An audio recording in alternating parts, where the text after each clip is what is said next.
Hi അസ്സലാമു അലൈക്കും welcome back to Faseela vlog. അപ്പോൾ എൻ്റെ വീഡിയോസൊക്കെ ഇഷ്ടമാവുകയാണെങ്കിൽ പ്ലീസ് ഒന്ന് സബ്സ്ക്രൈബ് ചെയ്യുവാനും ഷെയർ ചെയ്യാനും ലൈക്ക് ചെയ്യാനും മറക്കല്ലേ. അപ്പോൾ ഇന്ന് നമ്മൾ ആരും പരീക്ഷിക്കാത്തൊരു മഴവിൽ പുട്ടാണ് കേട്ടോ ഇന്ന് ഉണ്ടാക്കിയത്, നോമ്പ് തുറക്കായിട്ട്.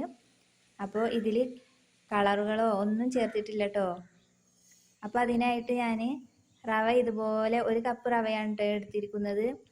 അപ്പോൾ റവ ഇതുപോലെ നന്നായിട്ടൊന്ന് വറുത്തെടുക്കാം കേട്ടോ. ചെറിയ രീതിയിലൊന്ന് കളറ് മാറി വരുമ്പോൾ നമുക്കൊന്ന് വറുത്ത് കോരി മാറ്റി വെക്കാം.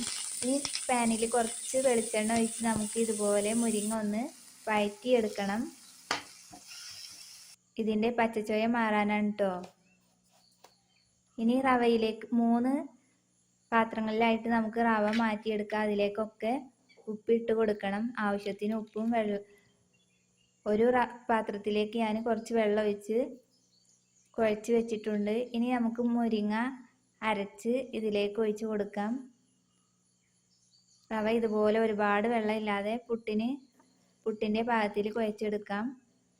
ഇനി മറ്റൊരു പാത്രത്തിൽ ബീട്രൂട്ട് നീര് കൂടി ഒഴിച്ച് കുഴച്ചെടുക്കണം. ഇനി നമുക്ക് പുട്ടുകുറ്റിയിൽ ഇതുപോലെ തേങ്ങ ചിരവിയത് ഇട്ട് കൊടുത്ത്, ഇനി ഞാൻ ആദ്യം ഇട്ട് കൊടുക്കുന്നത് മുരിങ്ങയില ചേർത്ത പുട്ടുപൊടിയാണ്.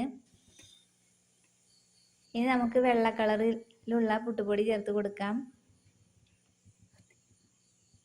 ഇനി ബീട്രൂട്ട് കളർ കൂടി ഇട്ട് കൊടുക്കണം. ബീട്രൂട്ട് കളറിലുള്ള പുട്ടുപൊടി കൂടി ഇട്ട് കൊടുത്തതിന് നമുക്കൊന്ന് വേവിച്ചെടുക്കാം.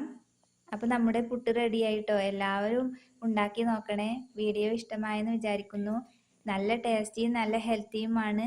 ഇതിൽ പ്രിസർവേറ്റീവ്സോ കളറോ ഒന്നും ചേർത്തിട്ടില്ല.